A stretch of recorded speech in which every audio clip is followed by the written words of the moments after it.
I'm Margaret Williams of the Empowered Leader publication.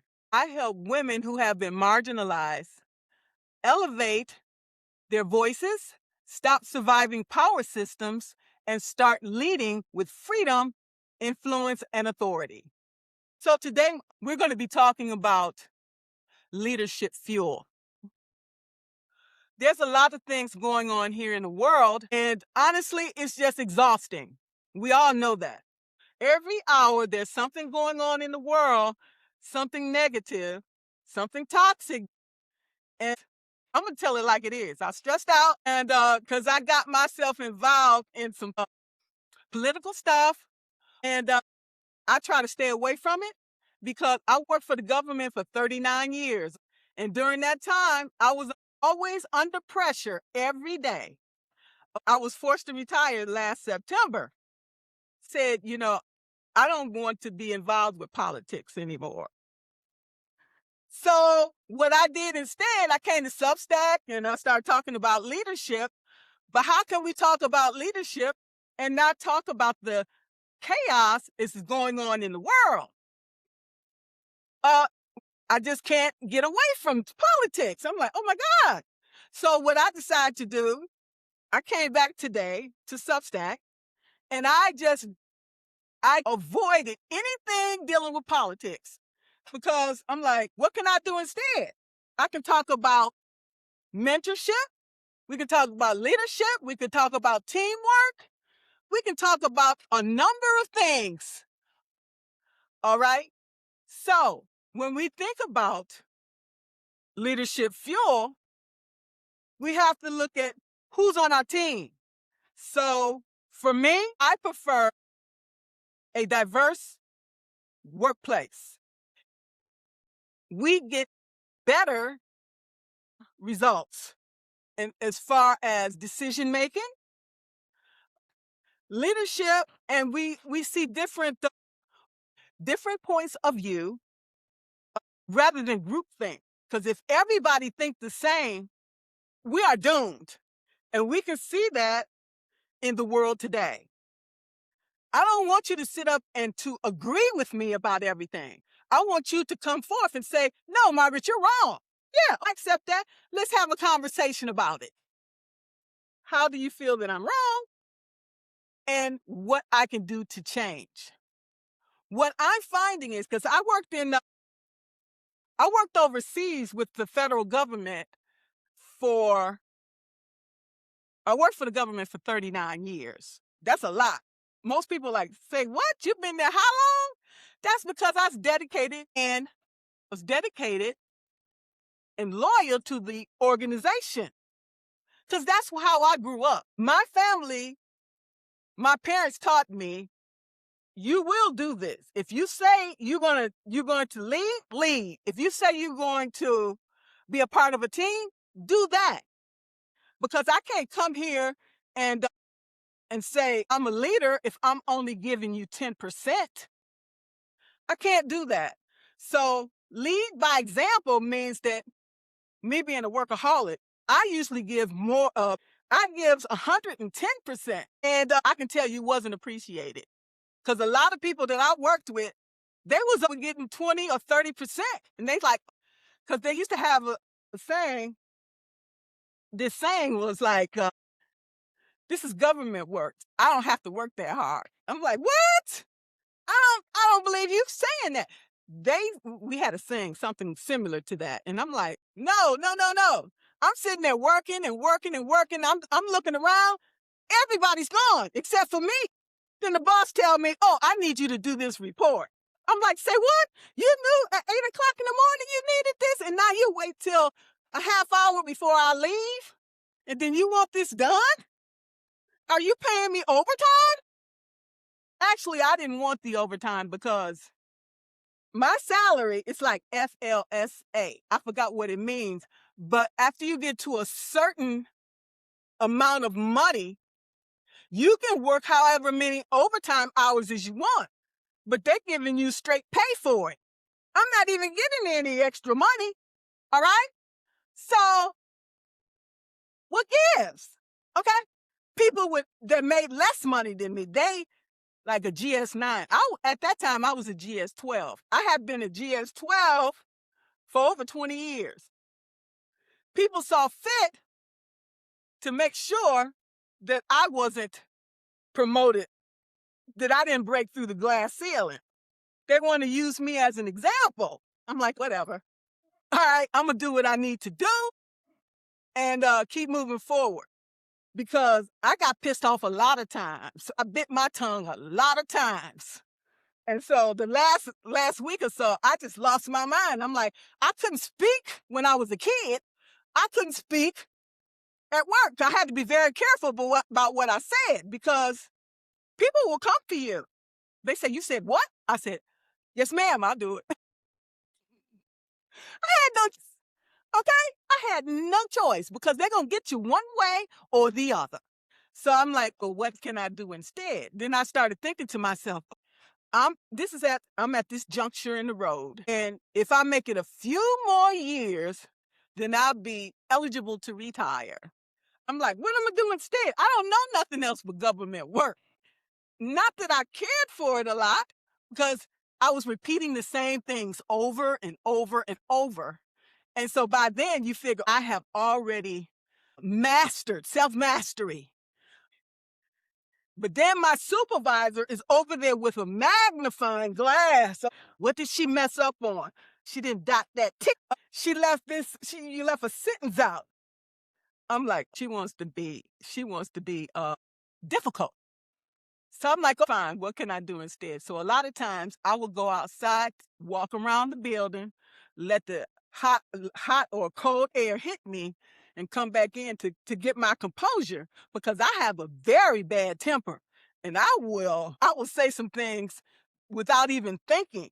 So one of the things is fuel is to take a pause, because I knew damn well wasn't nothing I could do about it. If she said jump, I got to say how high. That's the military. So I like, let me go out here and walk around the building.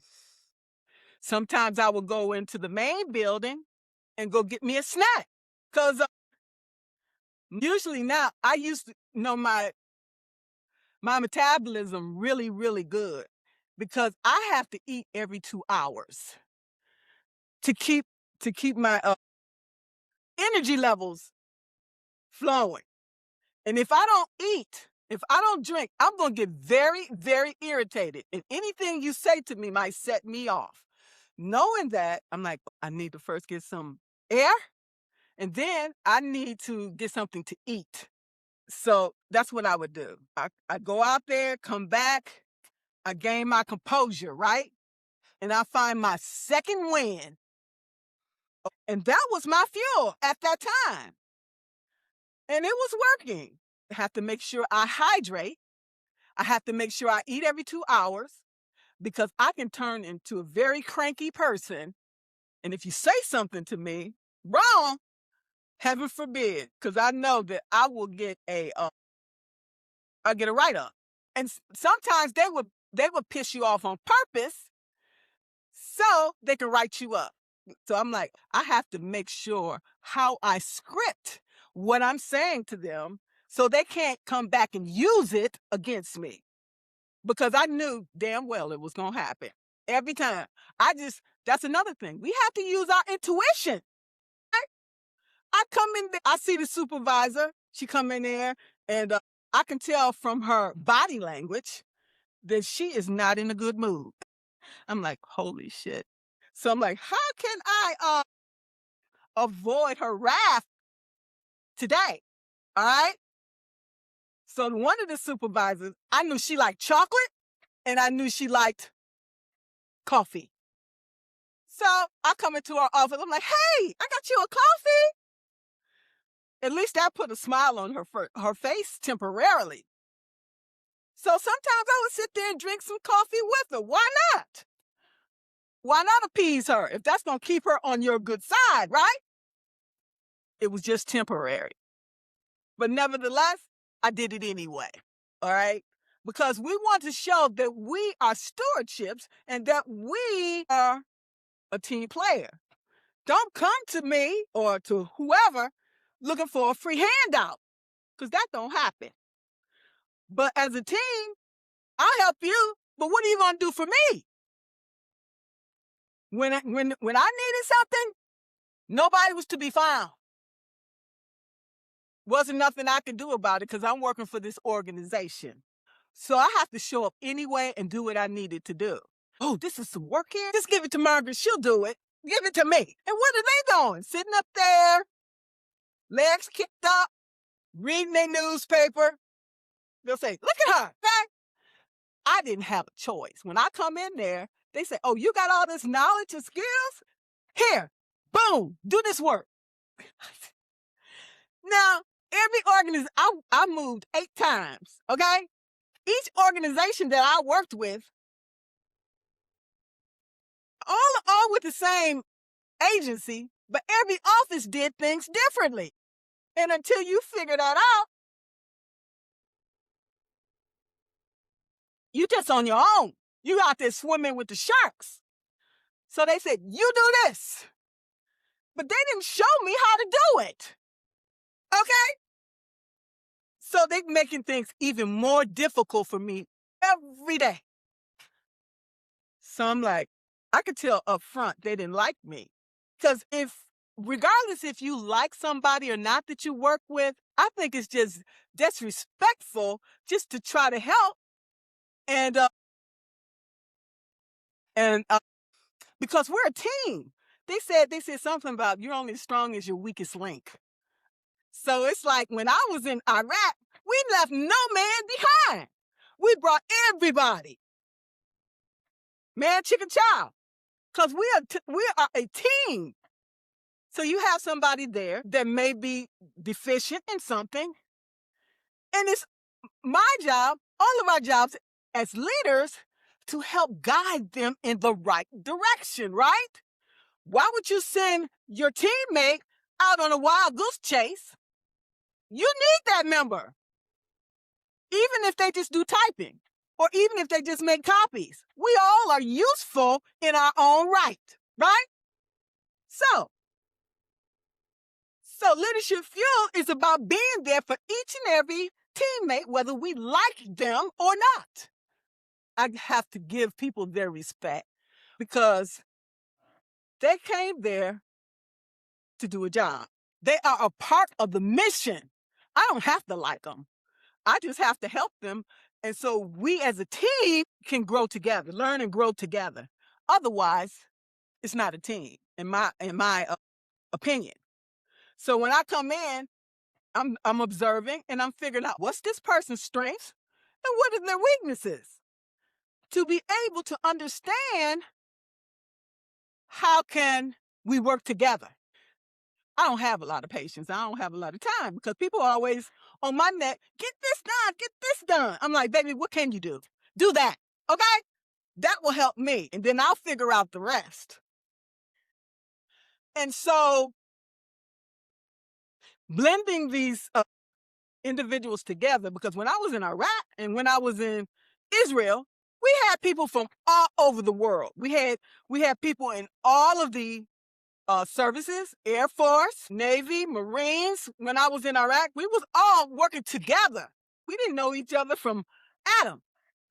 It didn't matter. We had a mission. We had a purpose.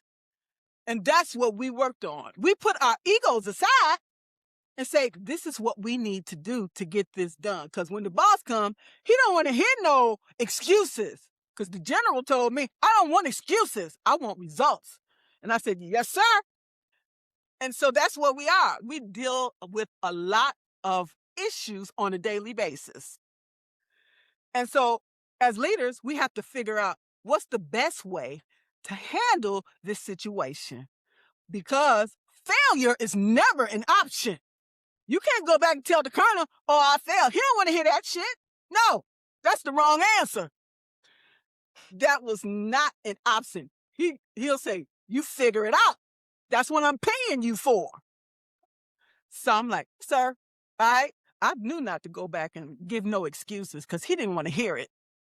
He said, you got these skills, this, figure it out. I said, yes, sir. So when thinking about that, we have to put ourselves aside. What is the mission? What are we trying to achieve here? And how best can we do that? All right? Because we all under high pressure daily, all day. And then we got all these incomings coming in. They didn't care about that. You signed up. You knew that those mortars were coming over here. You knew that the enemy was after us. And if you can't handle it, why'd you sign up? Go home. There's zero tolerance over there. If you can't handle it, we send you home. And the money we paid you, you didn't fulfill your obligation. And could anybody say anything? No. They can say what they want. But once they done made up their mind, it's over. So you have to figure it out. It wasn't about whether I like them or not. It was about coming home alive. And that really was some of the fuel that we needed. So it could either be bad or be good. It depends on your frame of mind. Because if you get up there complaining, woe is me, nobody would hear that shit. Go home. Why'd you come here? You don't bring no drama over here because we are already stressed out. We don't need that. That is not contributing to the overall cause here. So we have to figure out what we can do instead. So some of these things are fuel, all right? And another thing is community and leadership, all right? So most of us ate together. We prayed together. We went to the bunker together.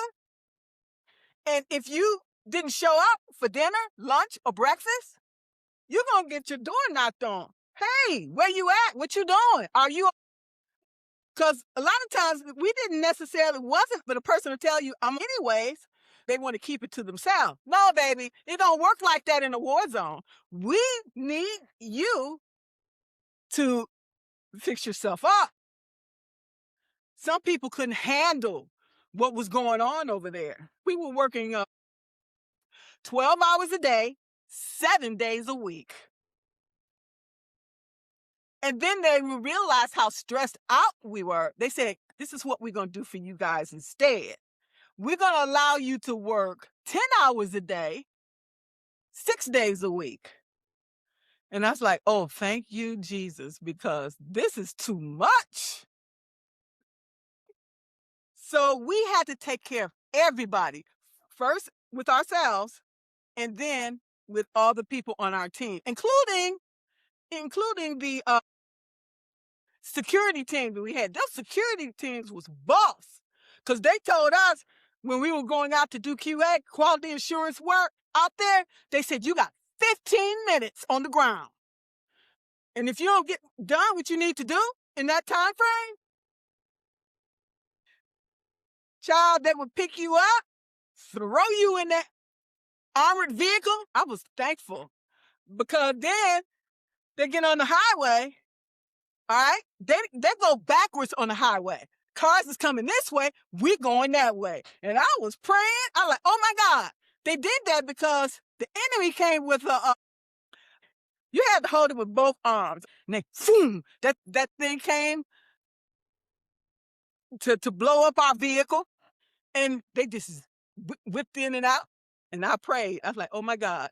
I don't know what they're doing, but they know what they're doing. And we came out of that place alive. And those guys brought us home alive. Those guys was bad. They didn't play. They did a security brief every morning and tell you, because we had people working for us on both sides.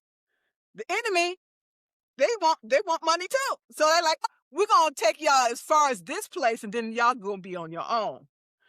Those people, they were playing both sides too, I'm sure. So we had to listen very closely. They said, this is what we're finding out there, and these are the targets and so on. Well, certain things they can't tell us anyway, but they tell us what we should be looking for, and that the time we had on the ground, and you had to make the best of it. So taking all of these things in consideration, fuel is also protecting your backside.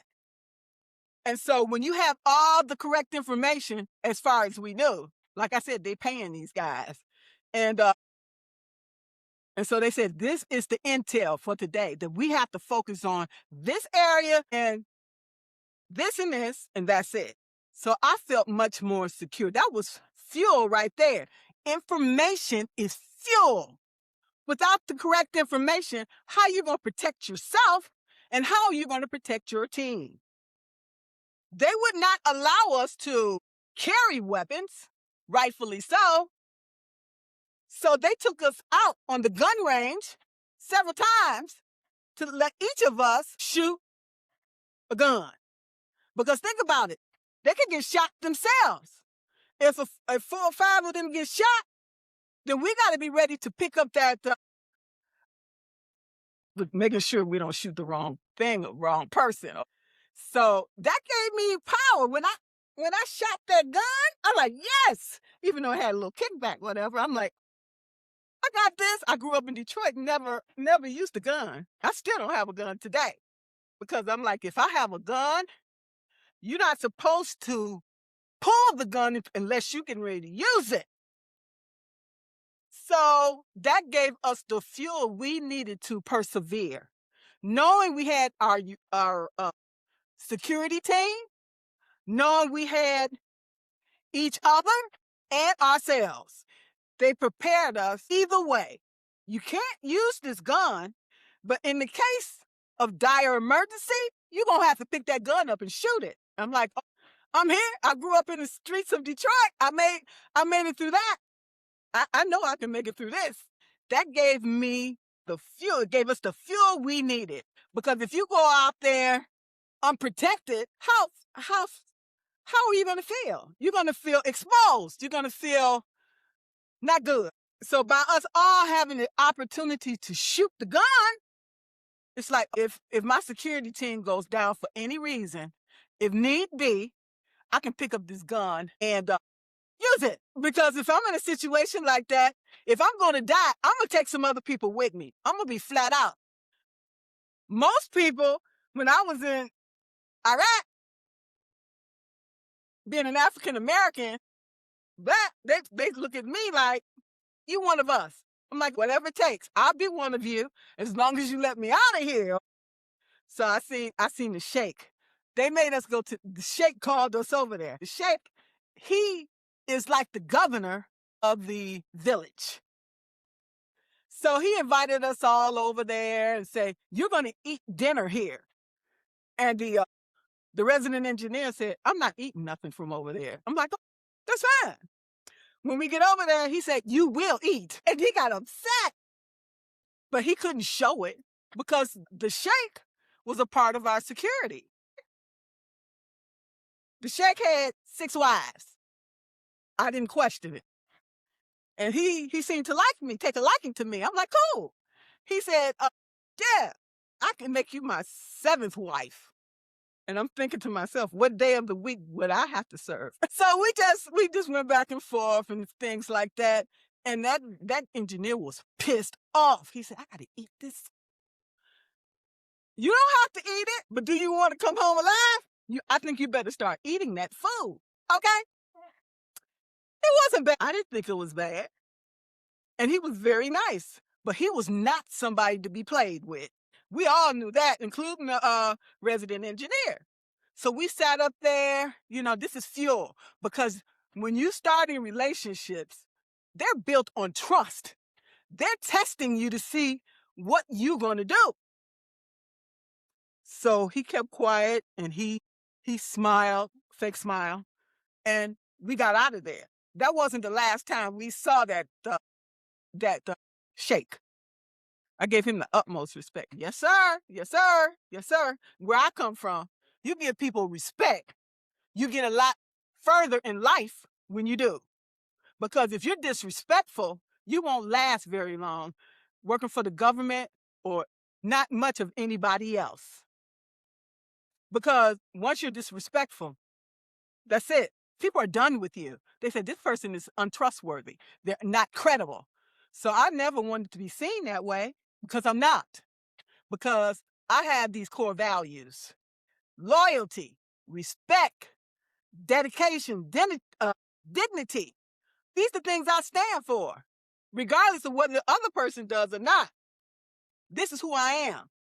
And so, like I said, we get much further in life. And a lot of times, some of these people didn't deserve my respect.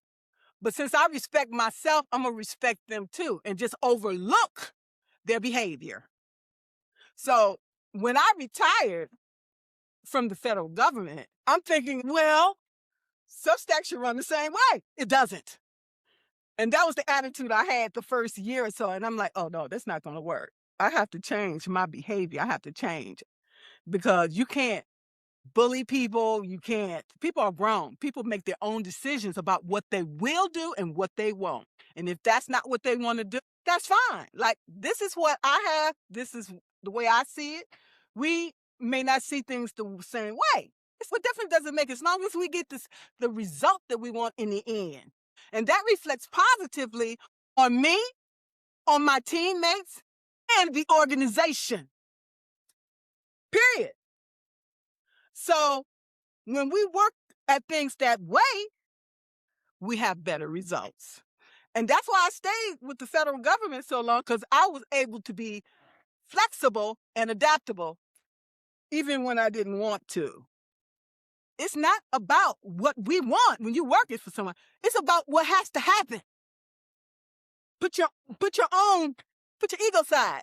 We all had to put our egos aside. Because if you decide you want to do things your way and you end up over there by the enemy, you put everybody at risk. We can't have that. All right?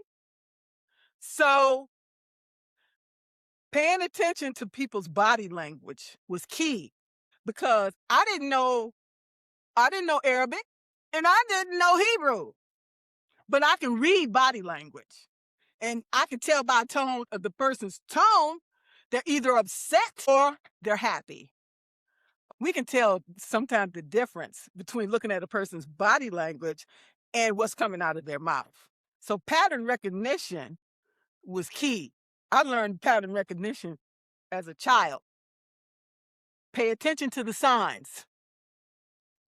And sometimes you can do 100 things right and one thing wrong, and it'll follow you the rest of your life. You can't get away from it. So I had to be careful about what I said and how I said it. Because you can say something to somebody and they're like, oh, they become offended.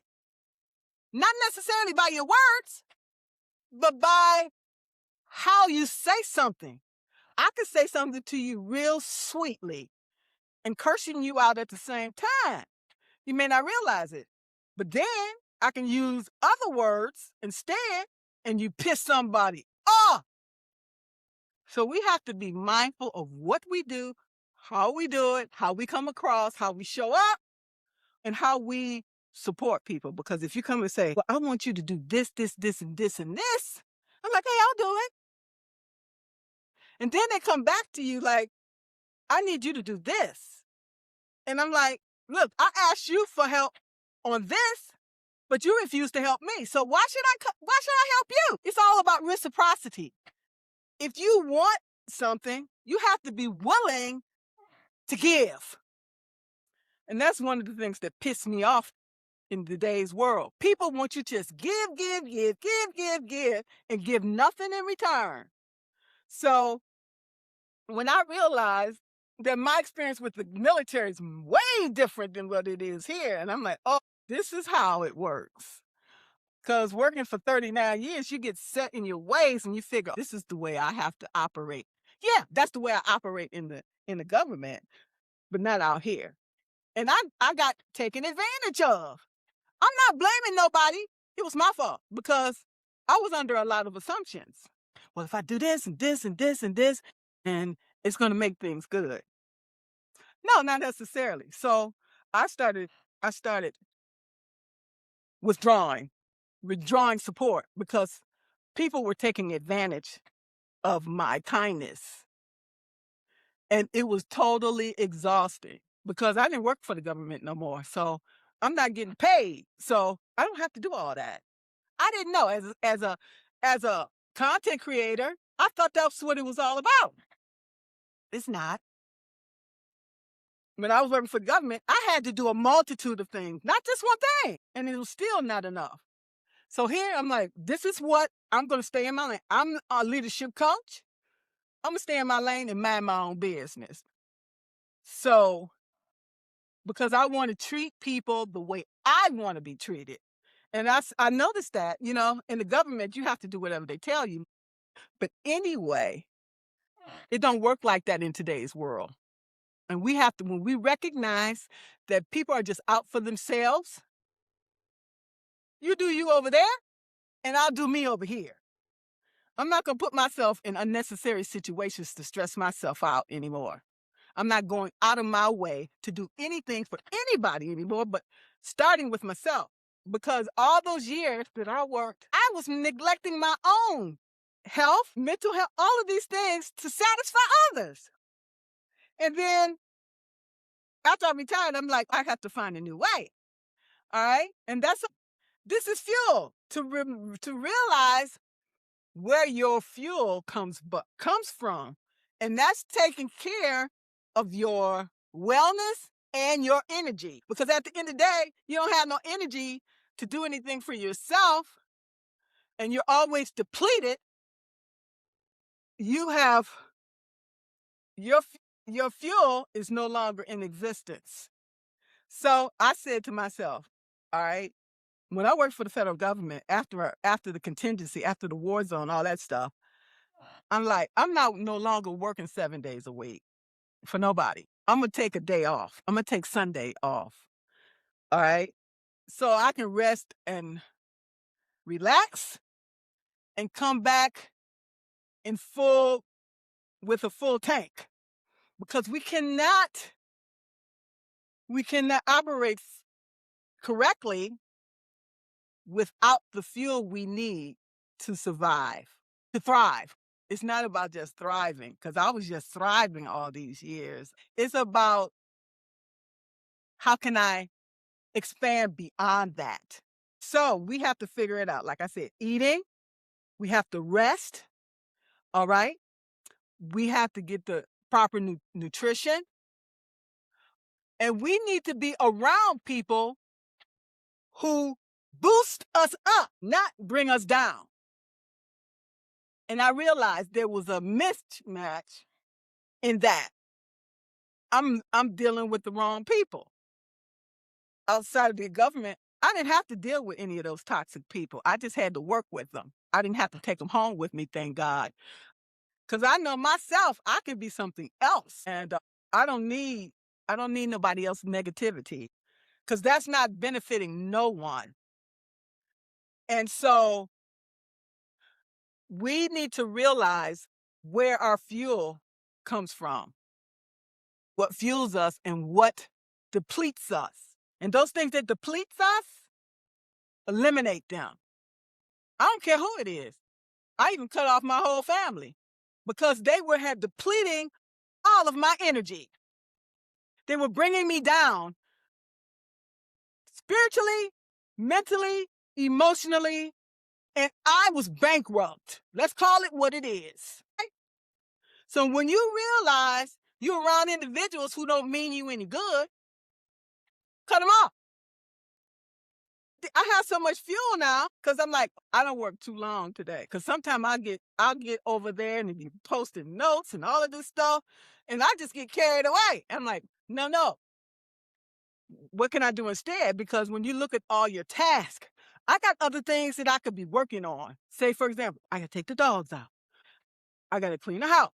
I got to cut the grass. I got other things that I need to do. We need to start putting these things on our to-do list and realize that I'm doing these things, but I'm also knocking things off my to-do list. And that is helping to fuel our leadership goals. So we have to realize, I'm only going to allow myself to spend this amount of time here. Then I'm going to focus on other things, because life is moving on. Life waits for no one. Time waits for no one. So when we look at it that way, like, I did my 5 sets or whatever. I did this, I did that, and I was really neglecting myself. Realizing that something had to change. So last couple of weeks, I've been so bogged down with this politics, knowing it's not a damn thing I can do about it. I worked for the government 39 years. Anybody knows that? It's me. So I'm like, I'm not going to get involved with that. Been there, done that.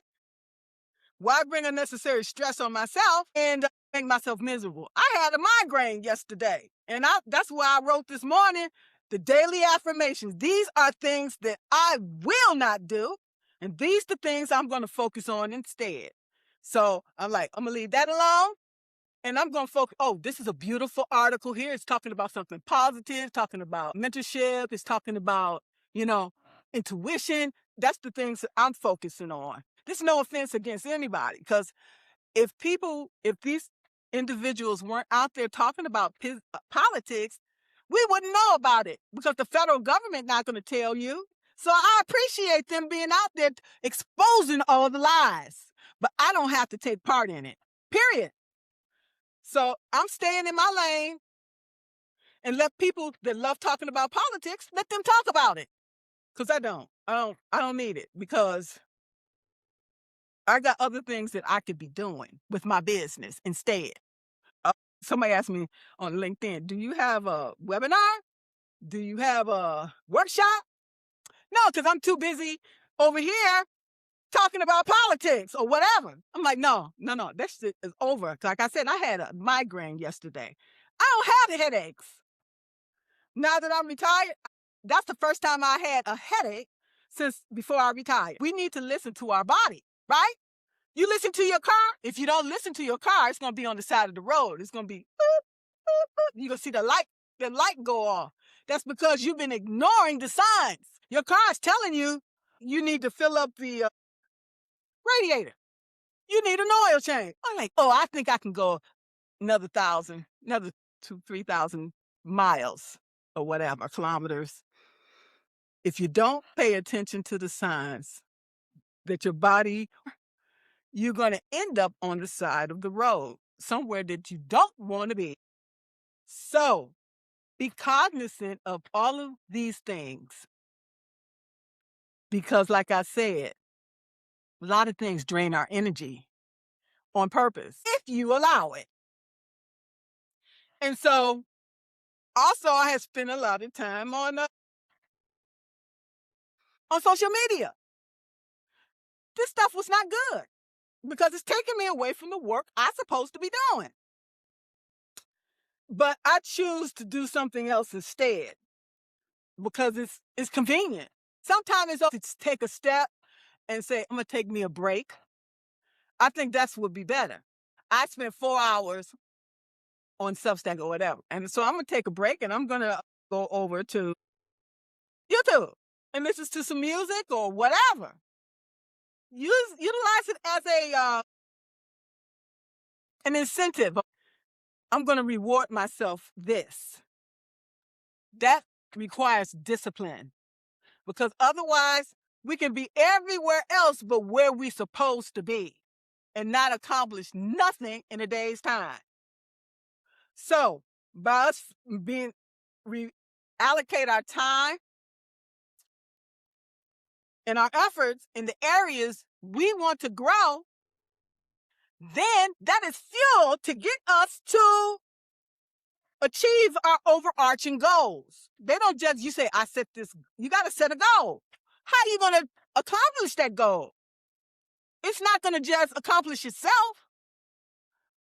So we have to take all of these things in mind. And setting daily intentions is one of those things.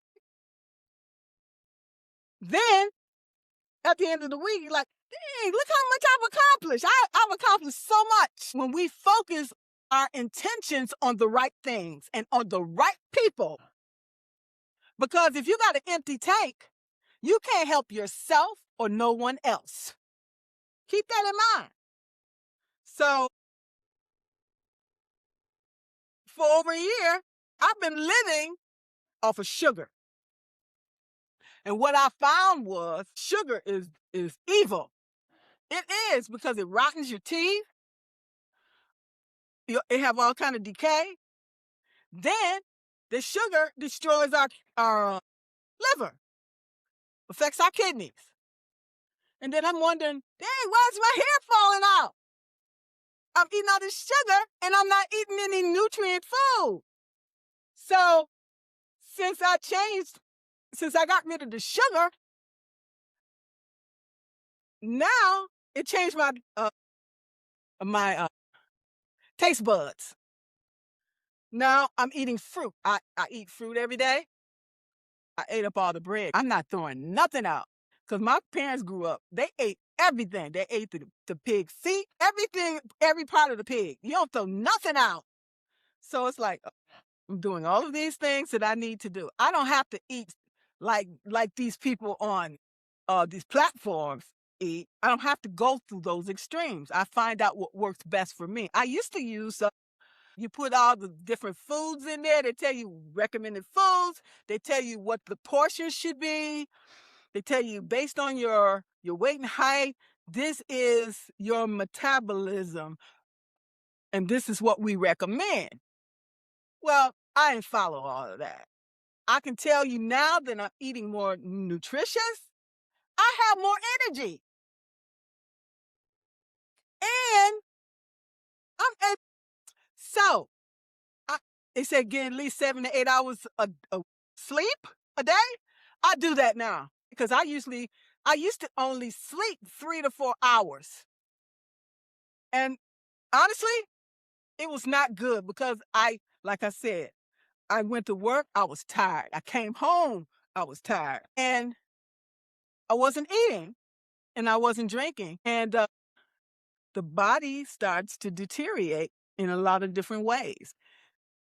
And I was having all these cramps in my legs at night, and I couldn't sleep.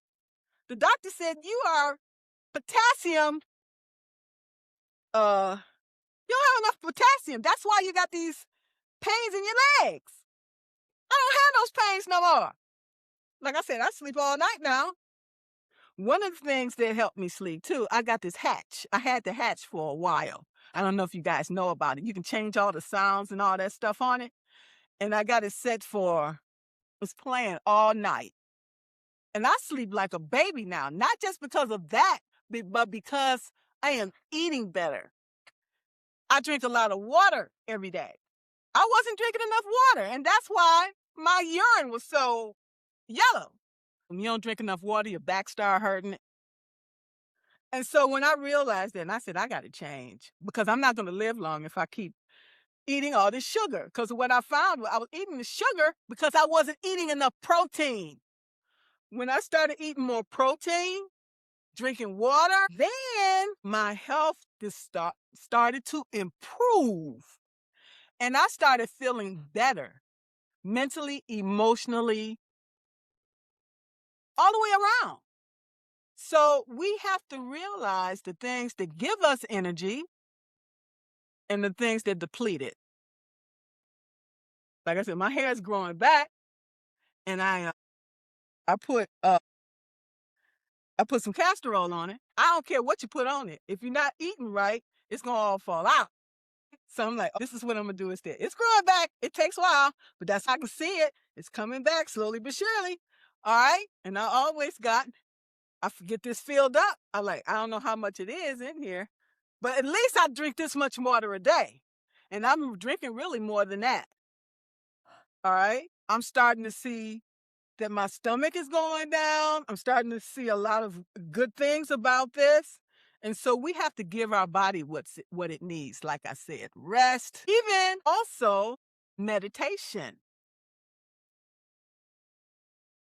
and prayer. For me, being a spiritual person, prayer to me is very important. It helps to keep me anchored. And so whatever that is for you, if it's prayer, fine. If it's meditation, I highly suggest it, because meditation helps to relieve stress. It helps to relieve depression. And so we have to realize all of these things and give our bodies the necessary resources it needs to sustain us. You'll notice once you start getting over 40, it's very hard to start losing weight. Your metabolism is slowing down and all of these things. So we have to find a way to reverse that. Before, I didn't have an appetite because I was continuing to drink all this lemonade. I used to love this Simply Lemonade. It was just good. I gave that up too. I'm like, no, I can't. I got to give it up. So, yeah, and realizing our teeth, everything, you have to take care of it. I'm like, I got this. Everything that we need to do it to sustain us. And otherwise, we are going to be completely depleted. And that we cannot do. We cannot sacrifice any part of ourselves for anyone else. Because at the end of the day, who do you have? For me, it's only me. So even more reason for me to keep myself doing positive things. I haven't started using the workout equipment yet, but I'm walking more every day. And that helps too. Not just me, but the dogs too. They need that as well. So we all walking out there together, getting all this fresh air. And other things that I like to do, I like to listen to music. Moving your body, that helps to burn calories. It helps to put you in a better mood and keep you moving in a positive way. I like to utilize music as a way of fueling the things that I need in life. And we need to take all of these things in consideration. Recovery is very important. Movement. Without movement, even bridges have to move. Been working for the government and construction for 39 years. If it don't move, if the bridge or the building don't move, it's going to collapse. Everything has to move, including us. If we sit there and don't move, your mind is affected too. We got to keep moving our body. We got to keep have to keep learning new things because things are changing every day. I just renewed my ACC. And I'm like, rather than to go for the PCC because I got other things on my plate. Because I done invested too much time into coaching, getting my continuing education credits because things are changing on yearly within the ICF. So if we don't learn new skills and apply them, we can become obsolete just like everybody else. And you say, why you say that? Because you know how many coaches there are in the world? And what sets me apart from everybody else? I'm always asking myself that. And how can I pivot 2 or 3 times? And that's we have to pivot because what you was interested in at the beginning, it may no longer interest you. And that's based on the things you've learned from being out there and whatever certification you're working in. You're like, oh, I'd rather work with older individuals. Do that. And I'm always asking myself, I'm like, what can I do instead? Because it's like, I don't want to keep doing the same thing over and over again, expecting different results. If I get tired of it, you don't think other people get tired too? I was tired this week and I said, this is what I'm going to do. And I didn't feel guilty about it. Nothing wrong with repurposed material. It was good then, it's good now. That's the way I see it. I just update it. Maybe just put a different title like, hey, this is an update. It's still good. And I listen to it. If I like it, I'm like, I like it.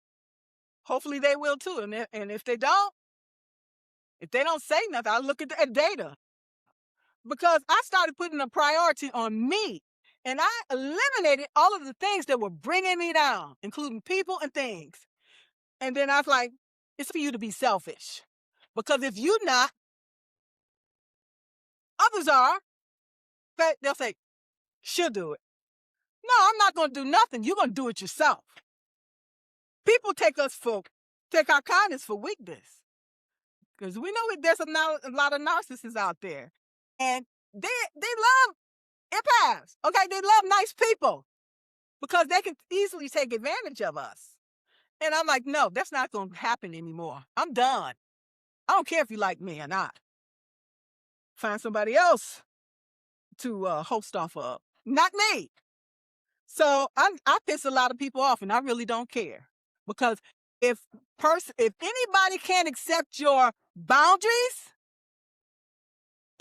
you don't need them, because you tell me no, and I say hey, and I respect you for that, rather than you come telling me yes and then turn around and tell me no. Tell me no up front. I'll accept that and move on. We got to start being honest with ourselves and other people too. And so people say they don't see me out no more. Yes, for a reason. To protect my energy, to protect my safety and security. Because if I go somewhere and I feel uncomfortable, for whatever reason, rather than put myself in that situation, I just won't go there. We don't have to walk around miserable trying to please others.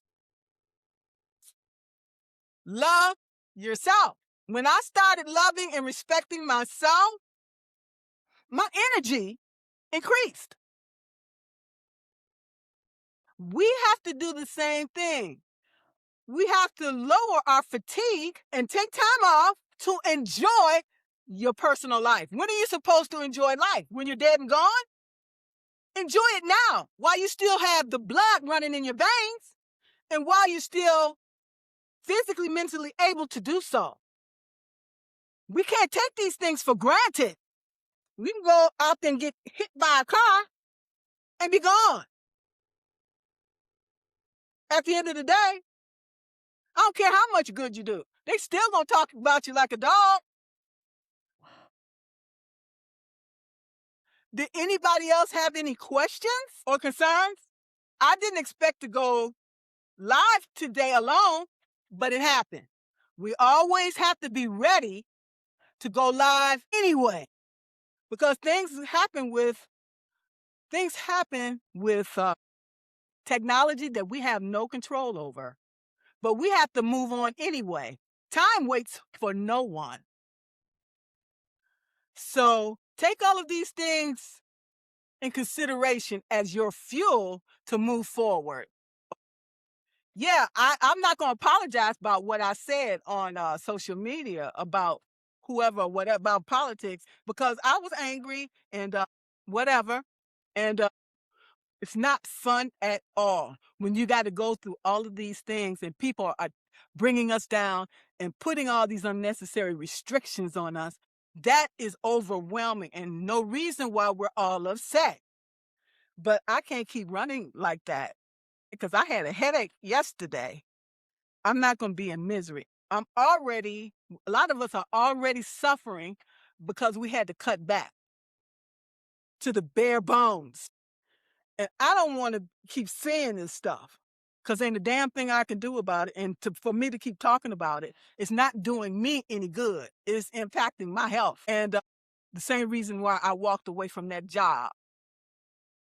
So I'm going to leave that stuff where it is, and I'm going to let the professionals continue to talk about it, because I appreciate their efforts, because a lot of these things none of us would know about if they didn't report it.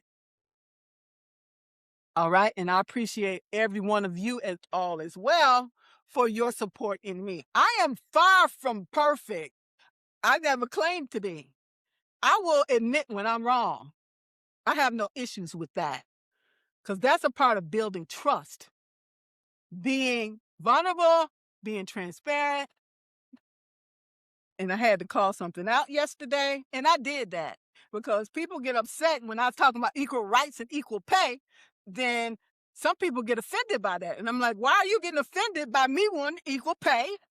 All of us women wanted equal pay and equal rights. That's justice. That's part of the fabric of this country when I grew up. And if somebody got an issue with that, something wrong with them. They need their head examined. So rather than to to do all of this because I'm not going to let you talk to me any kind of way without responding, even if the only response I give you is a block. But I had to address it because we need to call out anybody that offends us, however you call them out, whether it's saying, no, I don't agree, or we can agree to disagree, or if your peace is disturbed, cut them off. Because I can sit up, somebody did something wrong to me, I'll be ruminating over it all day long. What did I do? What could I have done different? I'm not going through all of that no more. I'm done. Okay? I've done it all my life. I sit there and worry about something that happened. I can't change it. It happened. Well, what did I learn from that? And we have to have the same attitude.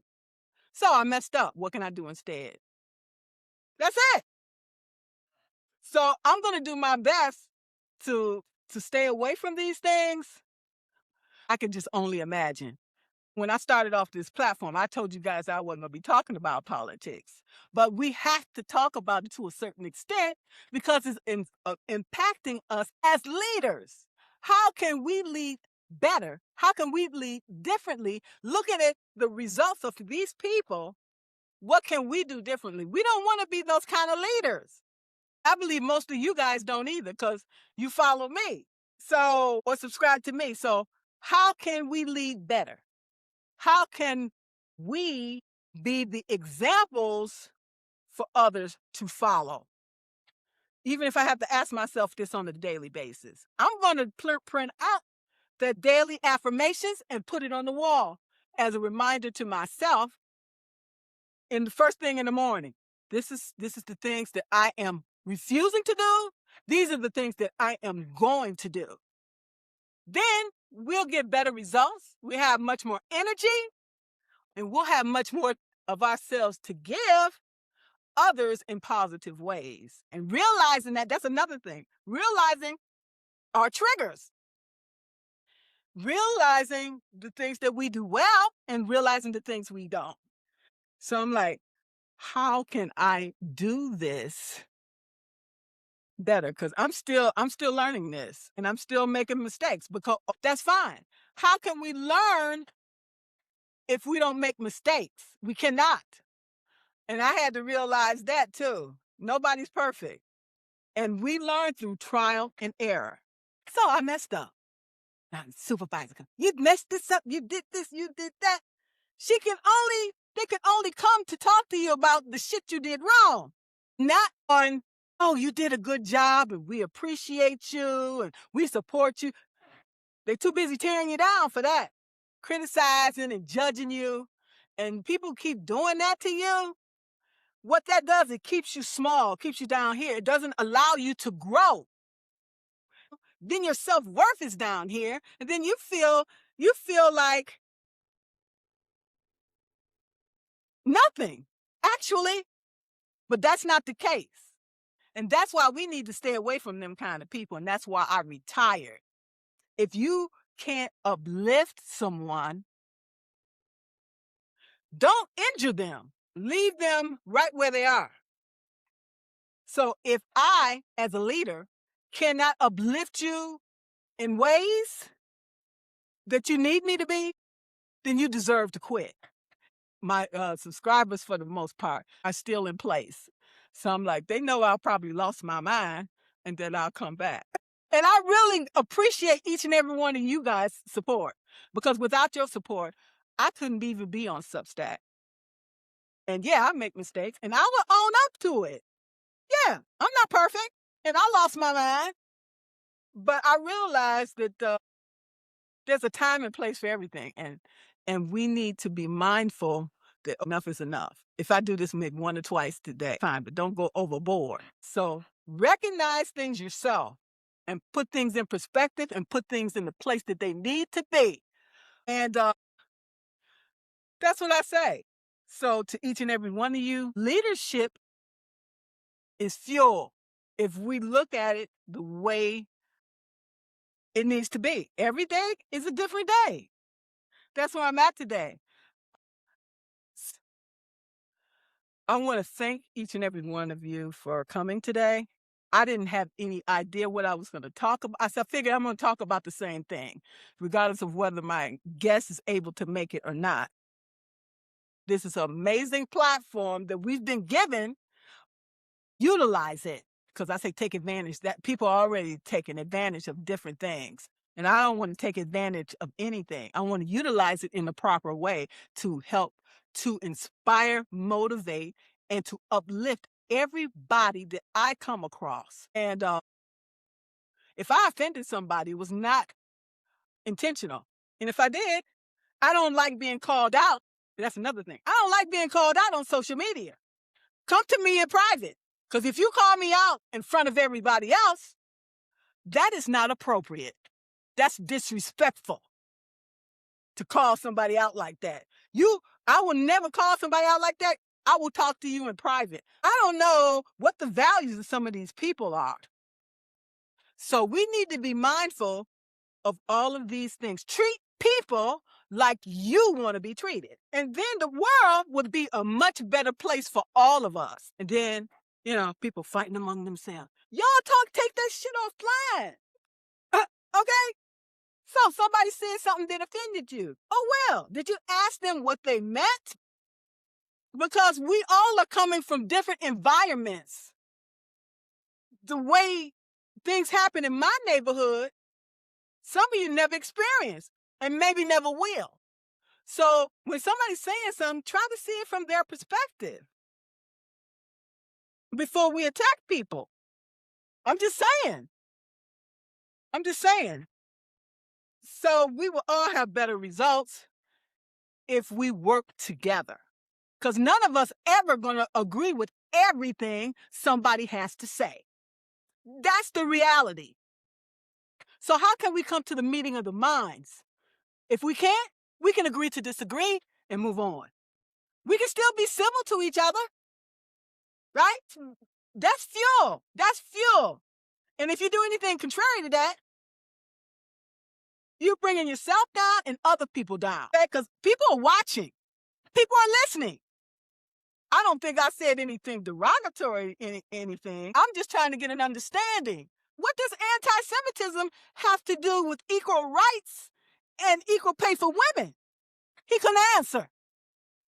He could not answer because I don't see it. I lived in Israel. I was there 2 tours. And that added up to 11 years. So when you talk about anti-Semitism, you better know what you're talking about when you say it. Somebody asked me something. I'm like, I don't know what the hell they're saying. So I'm going to look it up on ChatGPT before I open my mouth and insert foot. So we need to be mindful of these things. And these things are fuel for life, not just leadership.